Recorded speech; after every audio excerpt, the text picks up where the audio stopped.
plein de disciplines aussi diverses les unes que les autres pour comprendre et améliorer le monde, avec une expression que j'aime bien qui va de la fourche à la fourchette. En gros, c'est-à-dire les métiers qui partent du sol, donc de l'exploitation du sol, jusqu'à la consommation alimentaire. Qu'est-ce que vous pouvez nous en dire un petit peu là maintenant? Alors si on commence par le début du sol à l'assiette, les métiers du sol en fait, quand on pense au sol, souvent on marche dessus, on ne se rend pas forcément compte de l'importance que ça a, mais en fait il faut vraiment prendre conscience que le sol, la terre, c'est la base de tout. Sans sol, on ne mange pas.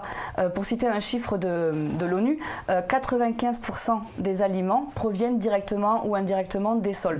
Ça veut dire quoi? Ça veut dire qu'en fait que pour produire ces aliments-là, à un moment donné, on a eu besoin des sols. Donc ces sols-là, il faut en prendre soin, il faut pouvoir produire. Sauf qu'en fait aujourd'hui, on estime que 33% des terres agricoles mondiales, elles sont détériorées. Ça veut dire quoi? Ça veut dire que sur 33% des sols, on produit en moins bonne qualité, en moindre quantité, voire pas du tout. Donc, un tiers des sols aujourd'hui sont abîmés, ne sont pas voués à pouvoir être exploités, ou alors à prendre le risque que si on exploite, ce ne soit pas exploité dans des bonnes conditions. C'est ça, en fait, ils sont détériorés, ils sont abîmés, donc à plus ou moins, à un niveau plus ou moins fort, mais voilà, c'est le chiffre, donc ouais, un tiers, c'est assez fort, c'est assez marquant, donc c'est pour ça qu'il y avait toute une campagne de la FAO notamment pour sauver les sols.